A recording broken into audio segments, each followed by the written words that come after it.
സുഭാര്യത്വം എന്നത് സമൂഹത്തിന് ഖൈറാണ്, നന്മയാണ്. കാരണം ഒരു കുടുംബത്തെ ഒരു സ്ഥാപനമായിട്ടാണ് ഇസ്ലാം പഠിപ്പിക്കുന്നത്. നല്ല ഒരു കുടുംബമാകുന്ന സ്ഥാപനത്തെ മുന്നോട്ട് കൊണ്ടുപോകുവാൻ നിങ്ങൾക്ക് കരുത്തുണ്ടെങ്കിൽ, അതിൽ നിങ്ങൾ വിജയിച്ച് തെളിയിച്ചിട്ടുണ്ടെങ്കിൽ, നിങ്ങൾക്ക് തത്തുല്യമായ മറ്റൊരു സ്ഥാപനം കൂടി സ്ഥാപിക്കാം. അതാണ് ഇസ്ലാം പറയുന്നത്. മറ്റൊരു കല്യാണം കൂടി കഴിക്കാം എന്ന് പറഞ്ഞാൽ നിങ്ങൾ വിവാഹം കഴിച്ചു, ആ ഭാര്യയെ നിങ്ങൾ നല്ലോണം നോക്കുന്നുണ്ട്, അതിലൂടെ ഉണ്ടായ മക്കൾക്ക് നിങ്ങൾ നല്ല വിദ്യാഭ്യാസം നൽകുന്നുണ്ട്. അങ്ങനെ ആ കുടുംബമാകുന്ന ഒരു സ്ഥാപനം നല്ല നിലക്ക് മുന്നോട്ട് കൊണ്ടുപോയാൽ, സാധാരണ നിങ്ങൾ കച്ചവട സ്ഥാപനങ്ങൾ എങ്ങനെയാണ് ചെയ്യാറുള്ളത്?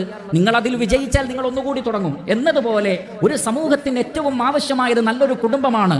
ആ കുടുംബത്തെ സംവിധാനിക്കാനുള്ള കരുത്തും നീതിബോധവും തന്റേടവുമുള്ള ആളുകൾ വീണ്ടും വീണ്ടും സ്ഥാപനങ്ങൾ സ്ഥാപിക്കട്ടെ, എന്നിട്ട് സമൂഹത്തിൽ ഖൈറുണ്ടാക്കട്ടെ.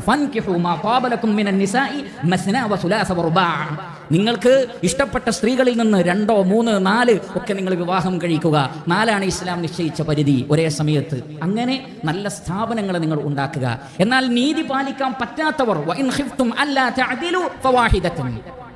ഒരു കുടുംബത്തെ മാത്രമേ നീതിപൂർവം കൊണ്ടുപോകാൻ, ഒരു സ്ഥാപനത്തെ മാത്രമേ നല്ല നിലക്ക് കൊണ്ടുപോകാൻ നിങ്ങൾക്ക് സാധിക്കൂ എന്ന് തോന്നുകയാണെങ്കിൽ, പിന്നെ നിങ്ങൾ ഒരിക്കലും അനീതിയുടെ മറ്റൊരു സ്ഥാപനം നിങ്ങൾ ഒരിക്കലും തുടങ്ങാനും പാടില്ല. ആ നിലക്ക് നീതിപൂർവം അതിനെ മുന്നോട്ട് കൊണ്ടുപോകണം.